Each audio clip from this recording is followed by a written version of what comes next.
A hard-fought game. I can't even speak. It was such a good game at the end. It comes down to this. The Chiefs didn't get it done on the offensive side of the ball late in the game. Interception from Patrick Mahomes kind of seals it, but there's a lot to this game. Cheers to the Buffalo Bills. Great rivalry. If you missed this week, we kind of predicted half of this was going to be pivotal. It was back and forth. It was a great fight, but they didn't quite get it done. We're going to go over the aftermath, all of my notes. I'll tell you why, how, and when they can get this corrected. Hey, welcome. This is RGR Football.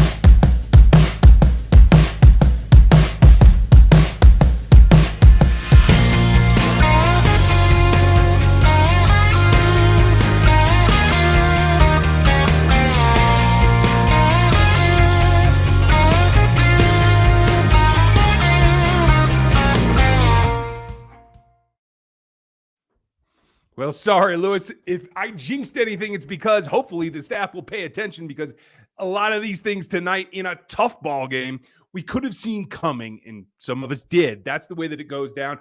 A great battle. The Bills are as good as the Chiefs. Today they happen to win. If this goes down to a series of 10, I think it's 5-5 at this point, to tell you the truth. It's that close. And so that means there's going to be a January rematch. I am confident of that. You should be confident in that. And the Chiefs should be confident of that. That is a great opponent. And honestly, this is what NFL football is all about. Not the terrible calls, not all the crap that we went through last week. This is mano a mano, great team versus great team. I was really happy with a couple things overall, and that's the defenses on both sides played. The Chiefs raised their level of defense to control this team to 24 points. As I look at the total yardage, Buffalo 443. Now, that sounds like a lot, but for what this team is, it's really not. I think the Chiefs defense did a great job, especially when you start two rookies in the secondary. That's hard to identify. Anything else, it's harder to come back from. And that's what happened. If you're new to us, this is RGR Football, my channel. I'm Ryan. This is me going rogue.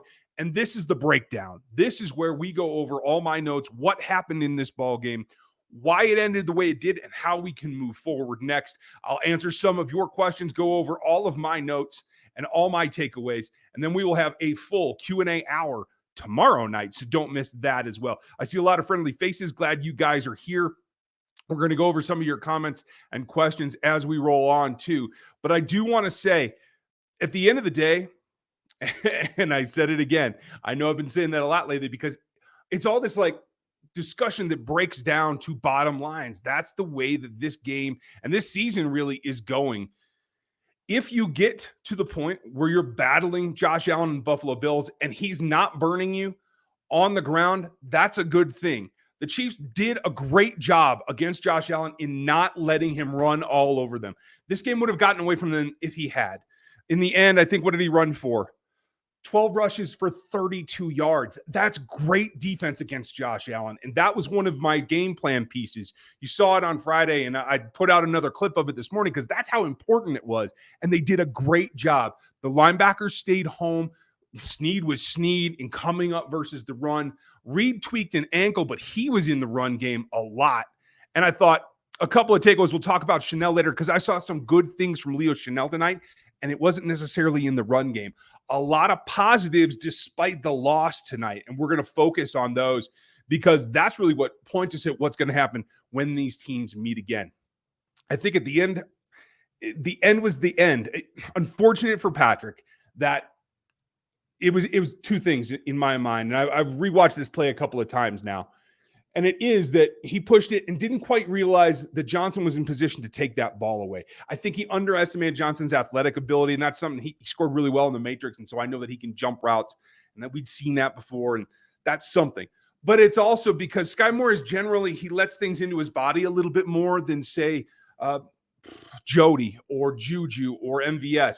They attack with their hands. If that had been a different person targeted, a more experienced player, they would have played back to the ball, extended their hands to make that catch. Maybe it's still incomplete, but it probably isn't turned over. So that's a takeaway there. That's a lesson that I think Sky will take away today and be better for immediately. That next target that comes to him, he will work harder to get there. I thought the broadcast did a couple of good spots, Romo in particular, of signaling when, especially for Mecole Hardman, when he does get on that breakaway intermediate over, if he can flatten his route and make himself more available. Because think about it this way, the quarterback's here, and as the route develops and goes over, now the defender is trailing. So if Patrick has to throw it here, the defender's close. If he has to throw it here, Mecole will have broken away. And that's really what it is you can increase your separation if you flatten that route, and it's another thing. I thought Hardman had a good day out. I got to check his total targets. I will do that right now. But that is, I think, a sign that they're starting to trust him more. It was only 4 targets, but 3 catches for 42 yards in the tutty, right?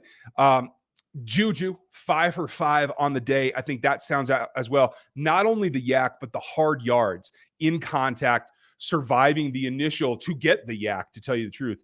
I think that stood out in what JuJu brings to this game. An extension for me of what he did last week, and I think that's a really positive one as well.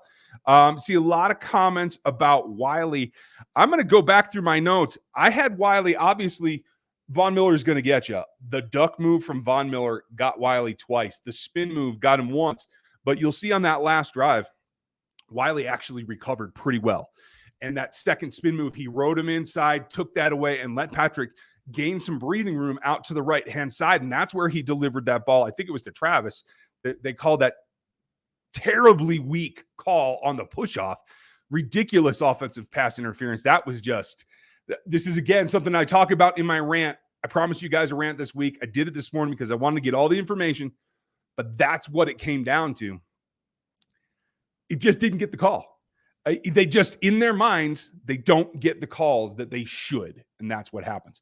Hey, Kingdom, Aaron is back. Give Aaron a hand. It's been a while. It's been a rough road. Glad you're here, buddy. Appreciate you being back. You guys, he is the mod father, our original moderator, and you can't outdo the original. That's just the way that it is. Let's see. Getting some of your comments. You guys are covering a lot of my big takeaways here. As far as the running backs go, Hilaire, right? I felt he ran hard from the beginning. That's one of my notes. I think on the first drive. Let me double check that. Yes, is that they took the takeaway from last week and came out running hard, and that was important. Both the offensive line was getting a little bit of push, and Clyde in particular was running hard. Now, it didn't pay off 3.7 yards a carry overall. Mahomes obviously was getting a little bit. Pacheco only got, 2 attempts, but got a little bit more yards. He's a little bit more explosive. That's kind of the luck of the draw. But only 18 called runs, whereas Patrick dropped back, looks like 43 times. I talked about balance. I talked about being able to physically rough them up a little bit, and they didn't do it enough. The balance got away from them in this game. It might be sub 30%. I'd have to do the math real quick. I can do that if you guys really want me to. But bottom line is that what Andy did versus the Bucs, we have to now consider as an outlier. It wasn't enough in order to get everything done that you needed to. They ran, looks like 61 plays on the night, and only 18 of them were runs. So what does that give us? If I can do the math here in my little computer here, it gives us under 30%, 29.5. Just not enough volume to really hurt them. Milano was running around the field a lot. Now, Milano's a good player. He shouldn't be making that many plays, quite frankly, because you got to wear him down a little bit. That's what the inside run in particular does, the power runs. I thought they did a good job with that on the offensive side. On the reverse side, because they were so staunch against Allen's runs early and rushing in a way that kept him contained from the outside, I felt like they got decent pressure. I felt like they contained well, and so that he didn't bust things out. But on the reverse, they saved the power QB play for the end. And that's probably indicative of what we're going to see again, because it did work. And if you don't overuse it, you don't trigger the defense against it, it has a tendency to work the first couple of times. So that was smart on their part. The Chiefs still responded pretty well. They just couldn't quite catch up to him enough to stop that play. That comes down to execution and a little bit more. You saw frustration. That's one of my favorite clips from this season is their offensive coordinator, whose name escapes me right this second, pounding the table early in the season when they couldn't get anything going. He learned his lessons, and he's locking it down. It's the kid's Dorsey. It's Dorsey. I probably should do a little breakdown. about that and throw that out, because just as far as NFL clips goes, I think that is one of the better little highlights from this season that gives you an idea of what the staffs go through. I'm checking your comments. We're going to get to some of your comments and questions here in just a second. If you would check out Aaron and check out the store. You can get your Rogue Nation gear in there anytime you want. It helps us out. So do the super chats. I'll answer every super chat that we get tonight. Do not worry about it. I promise you, till Kingdom Come, you will get it. And Kingdom, you have come. I know it's a tough ball game to swallow, but you're here, and we're going to get into it. Honestly, we'll have 10 points on the board and held the offense at 24 with a very young secondary. I agree. To be honest, Spags did not help Josh out, especially the end of the first half. And that's the thing is, once is on him, that's fine. Honestly, Davis got a pretty good route over him, but when you're in there and Juan's almost to the other hash trying to come over, he's basically on an island. And for a rookie playing his first game, and we know that he was hot in camp, but he's cooled off considerably. That's why Jalen's been playing more. I felt that wasn't enough support as well, Avery. I agree with you completely. And then you go back to it and put him in the same situation. Now, I thought Spags, my big minus takeaway for tonight that is not player related is Spags and his timing. The overload blitzes worked at times. Dropping into zone worked at times when you're only rushing 3 or 4. It's just where he picked and choose did not work out for them in a myriad of ways. You rush a bunch and don't get there on one play, 2 plays later, you just can't drop out and make sure that nothing's going on, because you got to make sure that you apply the pressure. You have to pressure a little bit. That it's just about timing. It's the feel for the rhythm of the call. And that, I just don't think that was working that great tonight. I would call it 50-50 to tell you the truth, because like I said, some of the blitzes worked. And kudos again to Darius Harris for being in position, because he was blitzing on some of those. It wasn't just Bolton. Bolton had maybe the play of the night though on that stuff. In fact, I have to go back and find it. Which drive was it on? It was 1, 2, 3, 4. I think it was the 5th drive, and just read it. Allen was going to sneak, came thundering down and caught him behind the line. And that was a game-saving play. That was telling me that the defense did their preparation better this week. I felt like not only were they getting consistent pressure, Colin Saunders had another good game. I thought George Karlaftis played really well. And he actually showed more awareness, like peripherally. When Allen broke the pocket, he nearly chased him to the sideline and almost made a tackle right at the line of scrimmage, which would have been great. In the end, I think it was a 3-yard gain, so it wasn't anything that bit them too hard. And that was George just putting out the effort. That's what it comes down to. So I feel like they did good preparation to get there. I feel like it was sometimes the other team raises their level of play and you're not timing against them. You're timing against yourself. Like, you're frustrated. I thought Spags got frustrated and let himself get a little away from himself. And that's what caused some of the issues tonight, especially when he's being out there, where they have to make sure that they're the guy. That's a lot for a rookie, especially when you're not the first-round pick. And I wonder if Josh Williams' confidence has been shaken because he hasn't been playing lately. This certainly didn't help him. But I will say this, one of my last notes here is that as it slowed down, they were trying to milk the clock. It was Josh that came in on 2nd down to stop McKenzie, and I thought Josh did a great job recovering, getting in there and attacking them. That's what really comes down. Now, let's see. What I ought to do is bring up the stats, because I want to show you guys. I know these post games don't always go with a ton of visuals, so I want to get that for you. If I type on the right keyboard, that's the hardest part for me sometimes, especially when Dan's not here. I got to do all this in a live kind of setting, so bear with me a second, and then we're going to get to the rest of your questions as well. But I don't think I'm going to get in trouble for putting that up. We're going to find out. They can say what they're going to say when they do. So I'll share this and I'll show you all what I'm looking at, because I think the takeaways in the end are really what it boils down to. There's emotion, there's feeling about it, but you have to break it down farther than that. And you have to take it to the point that you get what the takeaways are, so you can be prepared for next time. That's the key, right? So let me blow this up a little bit. Again, if I use the right command. Okay. So what we see here is that, look at this. Kelce, 8 for 10 for 100 yards. Now, he didn't score. I know last week was a huge scoring game. That's the way it works. See if I zoom that. Ooh, there we go. Okay, I like that now. Now we're cooking with gas. And you see that Diggs was right up there. It wasn't like they had a ton of pass catchers that were completely overwhelming. When you compare, targets for yards with number one versus number one, I feel pretty confident about that. I feel like there's balance.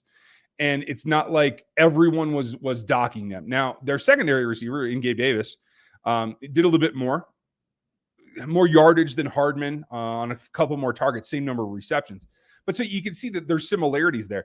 It was Dawson Knox scoring that last touchdown that was kind of the knockout blow. It just wasn't something they can defend. They don't defend the tight end well. That is a weakness in Spag's system. That's what it comes down to. It's got to be an ugly truth, but it isn't truth. So I'm going to tell you how it really is. And that's just something. Tight ends have good days against this defense. It's just not systemically set up to take away the tight ends. You see the rushing here where Edwards-Helaire, just isn't putting out the volume that you wanted or you saw in the last few weeks, whereas they got a ton from Singletary. And now that wasn't a whole lot more. I think the total rushes was about the same, but it was, you see it was Singletary and Allen. So you're going to get explosive plays from them. The thing that I did like is, where did it go? Got to make sure that I get back to that, because it was third down efficiency that started so terribly for both teams. And if we can get back down to it, we will get to it. There we go. They both ended 4 for 11. So a bad day out. And that kind of goes to show you again, like, it is that the defenses both raised their game. That's exactly what we want to see. When they do that, you at least have a leg to stand on going forward. I think that they do. That's a great question, Yanni. I will get to you in a second, I promise. That's what stands out to me here is it's the way. It's that everybody had to fight for every third down. It was a tight score. Look at the first downs. There was only 3 difference as well. That's right up here. A lot here. The average per play, less than a 10th difference. These teams are so well matched. It's going to be like this the next time that they meet. Now, I have some pluses. I have some minuses. I do want to shout out Leo Chanel. Got into his hooks, was able to play his zone pass defense better than I've ever seen him play it.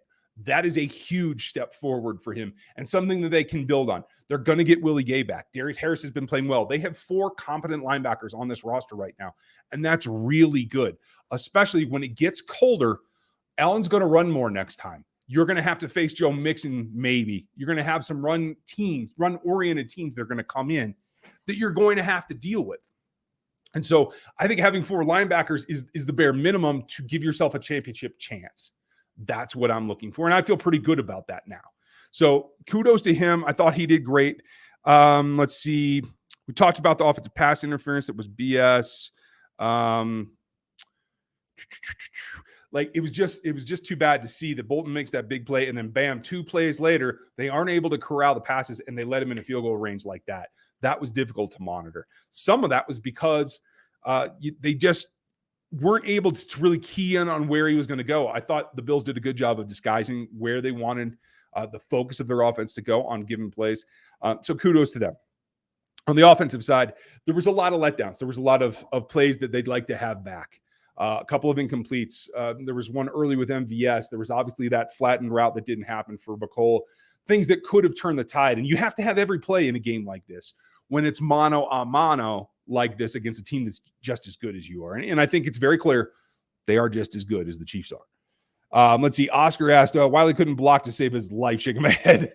And that pass should have went to Travis. Well, again, against Von Miller, I think Wiley actually did okay. I didn't hear a whole lot coming the other way. It was Rousseau that I was trying to say in the pregame, in the game plan. If you attack him to the outside, you had room to run. And I think you saw some when they got plays to the edge, that actually did work out pretty well. It was when you didn't run inside at all, when I think you had opportunity there, I think you could have wore down that defense and given yourself, maybe Johnson isn't in position. Maybe he's too tired to make that play at the end of the game. If you physically dominate them or at least wear them out, then I think you give yourself a chance to recover from a mistake like we saw. And you hopefully wouldn't have been in that minute there at the end. If that happens, then you put yourself in a position to win. You're not pushing yourself out of a position to lose. Those are two very, very different things. Let's see, Patrick, great game, great loss. Can't be real mad other than losing in home field advantage in the playoffs. Chiefs are still the Chiefs. Yes, absolutely. And I got to tell you, they match up really well against each other. Doesn't mean the Bills aren't going to lose other games. So you never know. But yes, there's only one bye. If you can get it, you got to get it. I think that this was a missed opportunity, but it was really close. So I do anticipate that rematch is going to be banging, to tell you the truth. Bills team was slaughtering other teams. I feel like if we clean up some things, we will get much better. You're absolutely right, FLDB. And folks, FLDB has really done a great job in helping Stevie and Aaron and Gooch and I with the Discord. Make sure you check that out. I'm going to try to have the new link for you tomorrow night so that you can at least see what it looks like. And then if you connect your YouTube account, you'll be able to get in there if you're a member. If you want to join the memberships tonight, before we get to all the super chats, you can do that. Join at the rookie level or above, and you'll get my rant from this morning. And that is not safe for work, folks. If you haven't watched it yet, watch it before you go to work. Don't watch it with your kids. Yeah, it's me talking as though we're sitting around the bar stools. Chiefs need to be able to run the ball better. Agreed. McDuffie and Willie proved to be big losses. Absolutely. Bills would have scored more if McKenzie wasn't playing so bad. Yeah, at least the one, although I can't say that he in particular changed the outcome of the game, to tell you the truth.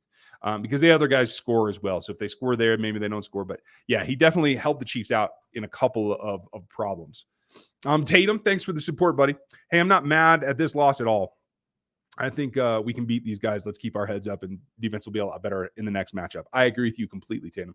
I think they're super, super close. And I think the Bills have proven they are right up there with the Chiefs, just as good as them. But like I said, I think you play this game 10 times. I think it's 5-5. And I'm comfortable with that because there's a lot of rookies on this roster. Elam made a big play for them, but then he made some mistakes as well. So there's rookies on both sides, but there's way more rookies playing snaps for the Chiefs than there are for the Bills. So I think that's important. And I think that does say they're going to have a chance to get better and move up. Bartimus Wiley has to go. Who are you putting in to fill that spot? He can't. There is no one. There's literally no one. Kennard's not ready to play. Niang's not back. Prince Teguanago is not an option. He's way worse than Wiley is. There is no option, you guys. That has to be it. Would I like to see them chip more or leave the tight end more? I really want to see the personnel groupings when they come out in a day or two, because I didn't see enough of Jody Fortson. I don't know why. Maybe he's not quite back all the way. I'm not sure. He looks like he is to me, so I don't know what could be the problem there, but that certainly would like something I want to see him play a lot more and be somebody that can help out there, because he's not Travis, but he can chip, he can delay. Just his presence can delay a pass rush right there because he can run a delay route. I think delay routes are missing in this offense, and I think they should use them more. Is it just me, or did Joshua Williams look really good? It's just you. He had his fair share of problems, Zach. I would say for a rookie's first outing, I think he did fine. I would call it a 50-50, maybe 60-40 on the plus side outing. He did some very good things. He also got shown that he's coming from a lower level of football, and he wasn't quite ready. It's one thing to get beat by Diggs. Diggs is one of the best receivers. I'd put him in the top 5 in this league. Davis isn't. And so there's some trouble there too. But again, got caught with guys that are a little bit faster than him, and that makes it really difficult to keep up. Gentleman sense, trade deadline cannot come fast enough. Agreed. They need some help in a couple of ways. I'm actually feeling pretty good about the wide receiver group. It wasn't drops or anything that caused a lack of offense today, so I'm pretty comfortable with it. But I think you can get something in the pass rush department out there. We'll see. There's a lot of room around Carolina right now. I'd love to see him do that, but I can't see them moving from Burns. It's just the way I feel. I'd love to be wrong. Why is Pacheco getting more playing time? Just because he's a rookie. I think they tend right now. I think Pacheco's pretty close, but he's not CEH's level. They trust him. He knows everything. Pass block, I think Pacheco's actually probably on par or actually a little bit better. But I think they have some issue trusting rookies in that situation. But love the way he runs. I mean, when he's getting, both the backs got extra yardage on their own today. And I think that says a lot about them as people and about what you can rely on them for. Those are really significant developments. So I feel really great about that. Grabbing a couple more questions to stack these up, you guys. channel as well. Really, if I can get it to show, hopefully.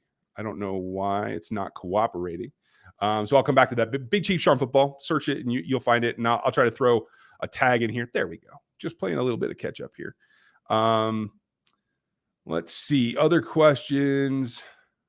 Okay, we'll do that one. That's good. Bam. David, thank you. We'll get to you here in a second. I fell a little bit behind. This is definitely different when I'm solo, you guys. It takes me a little bit longer to get there. And I'll answer that one, of course. That's a great question. And okay, so let's get back to it. Where to go? There we are.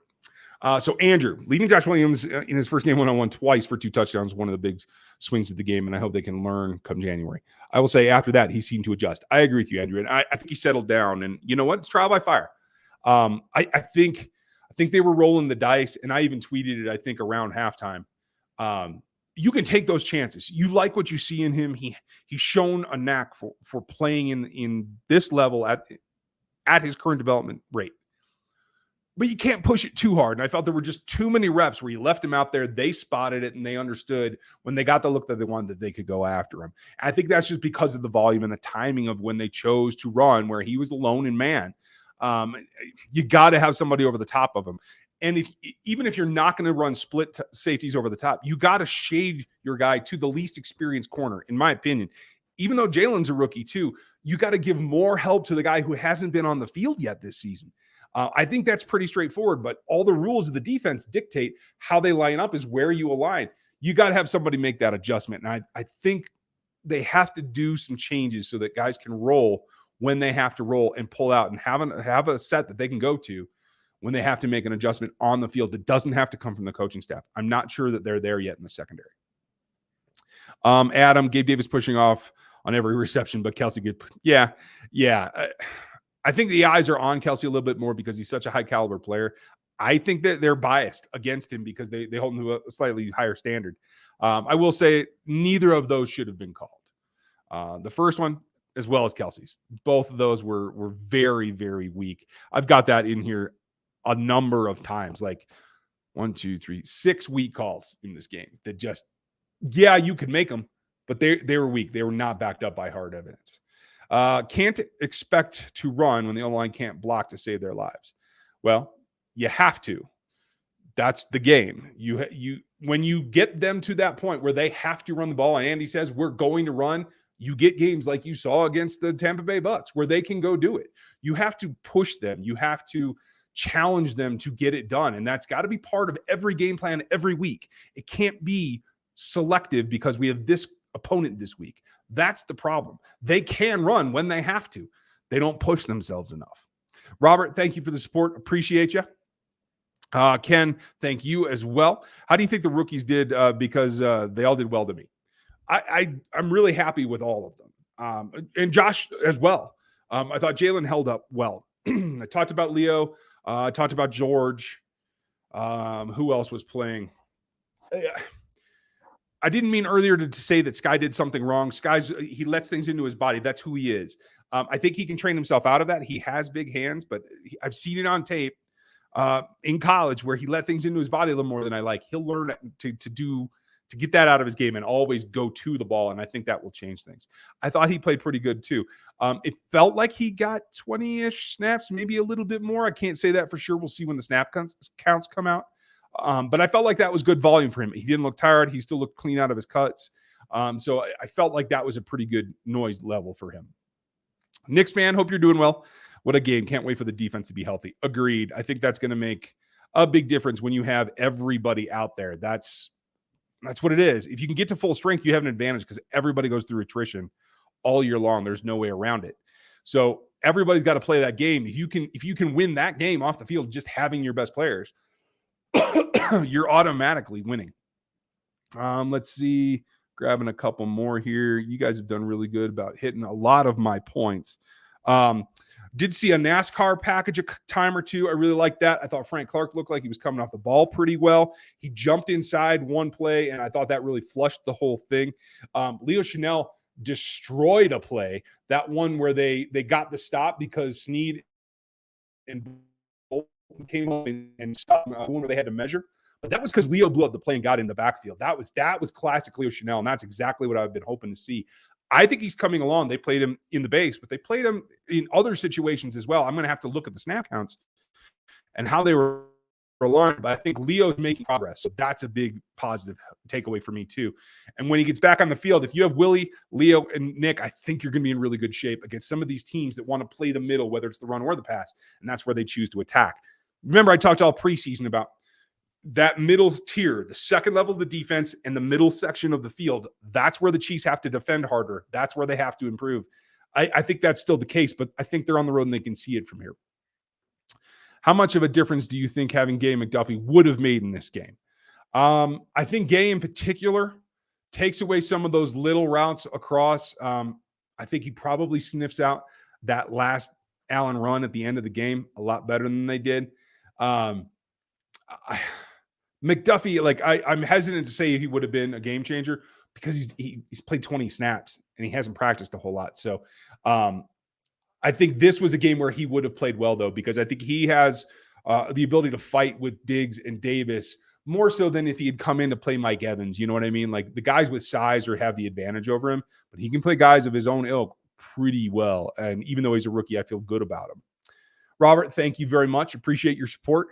Yanni, yeah, I was saying earlier, you had a good comment because he was playing. I just don't think it was very much. I didn't get a count on him, but I don't think that there's a ton. I want to say 10, 12 is my guess because I saw him enough to know that he was on the field, but not enough to think that he was part of the actual game plan. So that was a little disappointing. Okay, grabbing the last couple of questions. If you guys have a super chat, get it in. There's a couple more. We're going to make sure we get all of those. Then we'll let you go. There's lots of post game going on. As soon as the pressers are over, we'll be live on Locked On Chiefs with Matt Derrick from the facility, and we'll get some more information there. Holly, thank you very much. No, it's not any consolation, but Tommy Towns is on target for the best punter in the NFL. Yes, he absolutely is. He had a great game. Harrison Butker had a great game. I mean, made history for gosh sake. And I even put it on Twitter at the time. Yeah, he hit a 62-yarder. That thing was good from 67 at least, maybe farther. So kudos to him. And you're absolutely right. Your guy was banging out there tonight, Holly. Congrats. And thank you for supporting us. Why don't the Chiefs run MVS on more seams? Looks like the Bills did for 2 touchdowns. You know, from what I saw, they were having a lot of too high safeties, and that takes away the seam routes where the hole's either in the middle or out on the edges. And so that's part of it, but it's just the way that they chose to attack the alignment. The other problem is the seams, they generally take a while to develop. I thought they did a very good job of getting the ball out quickly tonight and not allowing Patrick to get corralled because he held on to the ball too long. There were a couple of those, and he had to make some Mahomes magic in the backfield a few times, but it wasn't drastic and it wasn't always. And I don't think that's what cost them the game at all. I think they did a very good job hitting with rhythm, hitting stuff that they could use and not waiting too long to try to go downtown and getting themselves behind the sticks and honestly getting him hit a lot. I always like it when he comes away a little bit less scathed than he was tonight. Dirty Hall, would Fenton be better if they use him as a safety when he comes back? I think he would. And honestly, with the injury situation, they're about this far from doing that no matter what. So I actually do. I think he plays in space better. He gets beaten man. That's what happens when he can't turn and run and he gets over muscled with the bigger receivers. He gets beaten man. He plays in space very well. He's made a lot of plays in space when he is in zones. In fact, his rookie year, he made 2 interceptions when he was doing those nickel dives to the high safety spot. Like, he can do that. I really think that that's an option for them, especially if they have any kind of long-term problem getting Brian Cook back. I think that's what they got to look at doing. David, thank you. Where's Niang? Please put the Q in for status. I will try to put the question in with Matt. I'm sure he'll ask. We don't have any inkling at all. Because he's on IR, they don't have to give us injury updates. We don't have any clue. So when I know, you'll know, I promise you, but I'll see if Matt can ask the question. Brian, do you know why they didn't activate Danny Shelton? Because Danny is a run defender first. He doesn't give you that kind of pass rush. And coming into this game, like, the Bills' run game wasn't overly great. I knew that they were going to attack the Chiefs because they have a knack for it. But I think that they felt like they didn't have to. And so I think that's the reason. I think they're just kind of saving him probably for the playoffs, to tell you the truth. Late in the season, games get tough. It gets colder. Teams have to try to run more. At least a lot of teams do. I think that's when we're going to see them. Soka Stark, hope you're doing well. Felt like predictable with a run on first, screen on second, and vice versa, leaving us on third and long too often. Yeah, and I'll tell you this: the screen. I thought he called good screens. I thought they're drawn out well. Bills just did a great job defending the screens tonight. So they went for only like 5-6 yards, where if you bust one of those, it's a game breaker. So it was right on the edge of getting it done. I wish it had. Thank you, Kenneth. Thank you. Appreciate you. Who do you think the Chiefs could trade at the deadline? I don't think they're going to trade Orlando Brown. I know a lot of folks would like to see that. I don't think it's going to happen because I don't think they have, unless they're trading tackle for tackle and somebody else is frustrated with a top tackle, they're not going to get anything back, and they can't afford it. They don't have the depth at tackle right now that can actually play. So I don't think that's happening. I don't know that you could trade Rojo. I'd like to see them do that and get something for him. That'd be great, especially if it's a package with picks for a pass rusher or something like that. But I think Pacheco has really made him obsolete. I think McKinnon's running well. I know they brought in another running back, so I just don't see it. So hopefully they can get something for him. Other than that, I think you're trading picks for a player is what it is. But they have no cap space. So they've got to do something else as well with Patrick's contract. It's the only thing they can take money from right now in order to create cap space. So I'm really eager to see if they choose to do that. It'll make the bottom line tougher, but it'll definitely get things done that you want to get done. So I know it hurts long term in cap space in like the dead money aspect. But I think it's something you got to consider doing because I think you're good enough now that if you make another play and you can get better pressure, I think you're going to have a chance to really go get them. That being the Bills, but everybody, to tell you the truth, especially in the AFC. So thanks for the support, Kenneth. I appreciate that. That's kind of my ideas. The other thing that I would say, I would go after Brian Burns. I don't think they're going to move him. There's teams calling about CMC in Carolina right now. I don't know if that happens, but if they're willing to move on from Christian McCaffrey, maybe they're willing to move on from Brian Burns. And if they are, I think that's worth it all day and twice on Tuesday. I would go after him. Is it okay? Is PM way off on any throws over 25 yards so far this year? I'll say it. Okay, sorry. Canadian Chief is going to say it. Is PM, way off? No. Is he probably a little less accurate than he has been? I think so.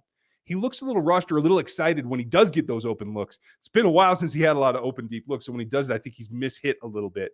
I think he and McCole in particular, and he and MVS in particular, are still not on the same page when they see things. So I think that's something that's going to get cleaned up still. Daryl, did Mahomes try to force the ball in the game losing play? I don't know if he tried to force it or didn't recognize that Johnson could get there. But either way, it was a mistake that he didn't account for him being in position to take the ball away.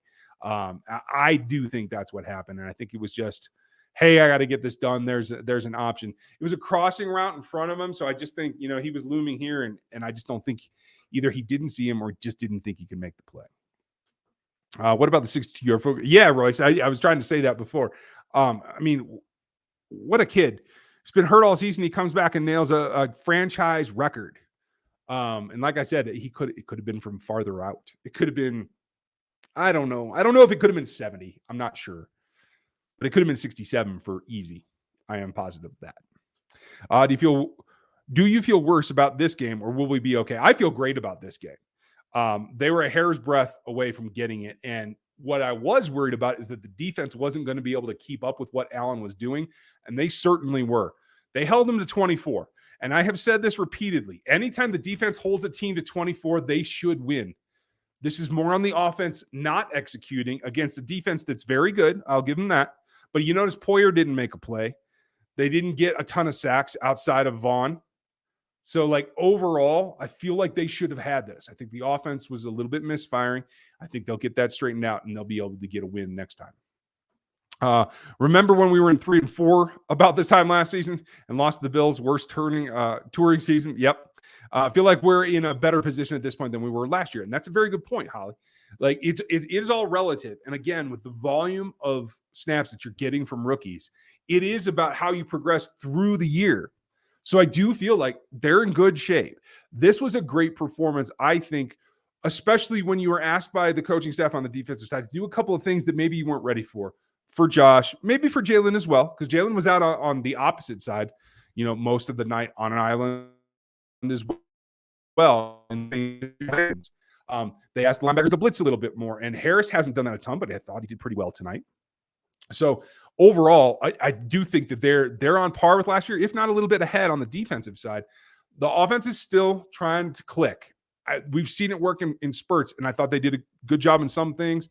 They missed a few opportunities tonight as well. So I think it will still come along. Thank you, Holly. Alex, he is not worried. This will give us extra motivation. I agree. As if they needed any, I think it definitely will be something that rings with them for a very long time. The missed field goals hurt.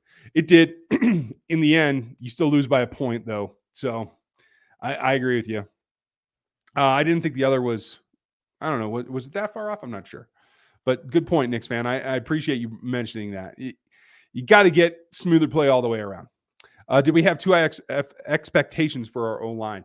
No, I don't think so, Brandon. Thanks for the support. I do feel like the expectations were probably about on. You would hope that Orlando was going to play better than he has. I thought he played okay tonight. I didn't see glaring problems. I know he got a couple of pancakes. I feel pretty good about that. Wiley had a little bit more challenge. Now, he's played Vaughn more, and I think he should have known better. I think he overset to the outside a little bit more. That allowed the spin to go. I think you saw Mitch Schwartz. I think I retweeted him. Talk about the fact that Vaughn uses the spin kind of sparingly. So you're not quite ready for how quick it is because you're not seeing it over and over through the game. And so I think that's part of what Von Miller is. It's why he's so good. It's why I wanted him to come here instead of Buffalo. Robert, thank you again. Appreciate it. Is Brian Burns viable before the trade line? He is viable. Like he would be a good player in this defense, in my opinion. I think he brings what they don't have right now. That is a speed rush that can get home. But Kwame, I don't know if he'll be available. If I'm Scott Fitterer, I think he's running Carolina, or is that Detroit? I can't remember right now. If I'm the GM in Carolina, I'm not giving up Brian Burns for anything. Like, he's my centerpiece for redeveloping this defense. Like, honestly, Christian would probably be my centerpiece for the offense. Like, I don't know what they're doing there. I think they're trying to save jobs, and I'm not sure they're going to get it done. Ken, thank you again. I know this is not locked on draft, but I like two college players from Iowa State, one on defense and the wide receiver you might want to watch. Awesome. I appreciate that. I've seen Iowa State live. I didn't see anything on the defense that stood out to me that I need to know. So if you come up with the names, definitely let me know. But they fought hard this week as well, and we'll be going over that. Iowa State's still a solid program, and I think they've got some wins still under their belt to come. I do think that will happen. So they're going to give us something to look at for sure. And I'm always going to check them out come the offseason. Don't worry. We have a bunch going on. As you know, if you jump in on NFL 33, you get what we do through the year. And we are stepping up instead of waiting for the offseason like we usually do. Last 2 years, we've gotten a little bit of a head start. And you'll see some of that over there right now. So check it out. Let's see who's next. Justin, welcome back to the memberships. Appreciate that. Miss Holly, thank you. So annoyed by that JuJu taunting call. I'm not sure if I'm more annoyed with JuJu or the refs. We could have gotten a TD if it weren't for that call. I agree with you. I'm annoyed with both of them. That's another one where I said that was a completely weak call. I don't care what he said. Like, you see no reaction from the team, so it wasn't that outlandish. And he's just, wiggling his finger in front of him. I don't know what that means. I don't really care. But it was like instant. As soon as he made any kind of gesture, that side judge threw that flag. It was ridiculous. It was dumb. It was dumb of JuJu to do, too. He needs to tone that crap out. If he didn't have that play today, we'd be talking about how well JuJu did overall. He did play well. But that is a serious distraction from that. And it takes off the bottom line to tell you that. That's the truth when it comes down to it. Does it feel like Eric calling a game and not Andy? That's a great question, Sully. To me, it did feel different. Now, I don't know if that means Eric's calling it, though. No one will give us the hard and fast rule. I think they scripted really well in the front 15, And then when they had they get to the point where they're off the 15 script and now they're picking and choosing from what they saw, I think there were some low points there. Was that Eric? Was that Andy? I don't know. And anybody who tells you they do know that isn't named Eric Bieniemy, Patrick Mahomes, or Andy Reid, then they're lying because they don't know. It's not the truth. So it does feel like there's a difference, though. I just can't tell if it's the script or the people. That's all I can tell you, man. Let's see. Who's next? Oh, I got Holly's. Justin's. If Jones was called for tripping, the crowd would have rushed the field. Yeah, I think they might have, to tell you the truth. But let's be real. That was a tripping call. It was also a block in the back. So they're offsetting fouls there. If you're going to call one, call one. If you're not going to call them, then don't call them. So I'm okay with the outcome. And I think you're going to hear from Bills fans a whole ton about that one. Just tell them, hey, guy had his hand squarely between Chris's numbers on the back. That is a block in the back, people. It's not really that hard to figure out. Oh, drives me nuts. Okay, we just had another question from Terry I want to get to. Should we trade Frank and Hardman to Carolina for Brian Burns and DJ Moore? I mean, absolutely. I'd do that tomorrow if they would take that. They wouldn't give up one of those players for Frank Clark and McCole Hardman, let alone both of them. If they did, run it, do it, get it done right now. I would love to see Burns in this defense. I think it would be incredible, especially if there's a change at coordinator. I don't think there will be, but there could be. So that's what I'm saying. Let's see. I think that is it. I want to make sure I hit all of my notes and didn't miss anything. Saunders had a good game. Reed recovered from the ankle injury. Let's see here. What else? JuJu, Pacheco with that big pass play. We talked about Wiley, Chanel. We talked about the weak offensive pass interference call that was dumb. Yeah, we talked about all those. Okay, you guys are going to throw these in. Xavier Hutchinson, Will McDonald IV. Okay, I'm going to screenshot those. Make sure I remember them because that's important. Thank you, Kenneth. I appreciate it. I'm sorry if I called you Ken before and you don't go by that. I have a tendency to shorten everybody's name, so apologies. Bill, welcome. Were you frustrated with the play call on the last 3 and out? Yeah, thought it was too conservative. It was a turning point in the game. I agree with you. I would like to see them do something more creative, like especially when you know Andy has all of this stuff in his bag and you get that kind of predictable. I do think that is a problem. I think that's a little bit, hey, they won't be expecting this to just be us be vanilla a little bit, and they did. I was frustrated with how much the draws hurt the Chiefs defense. I think the offense could have used some, to tell you the truth. I think it probably would have worked, but that's just me. But thank you, Bill. Appreciate the support. Brandon from Jones was cheap. Grady Jarrett for cheap. Yeah. Both those calls were cheap. And I talked about that in my rant today. If you're in the memberships, go grab that and you can hear me tell you the truth about how I really feel about it. It's not for public consumption, so it's got to be in the members section. So you can join at the join button down below.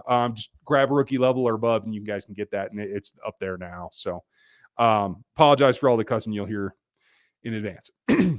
Holly, Ryan, since you tend to shorten names, I'm okay with you calling me Hall instead of Holly. Okay, I like that, Miss Hall. I can do that. I have a tendency to leave the miss in, though, so hey, let's get after it. That's going to do it for us, guys. The pressers are wrapping up. I'm going to go get ready to record Locked On Chiefs. We're going to be live on YouTube tonight for Locked On Chiefs, and you'll hear it on audio as well later tonight. So join us over there. Thanks for your support. Thanks for all you super chatters, all you new members. Appreciate you very much. It's just a loss, and it's a loss to the only other team that can claim to be the best AFC team in this league right now. So take that as a plus. It actually is a good thing. I appreciate you guys. Have a great night. We're going to do Q&A like normal tomorrow night at 6 Central, just like always. I am going to be okay. You're going to be okay. And the Chiefs are going to come back stronger than ever after this. Have a great Monday. I'll talk to you tomorrow.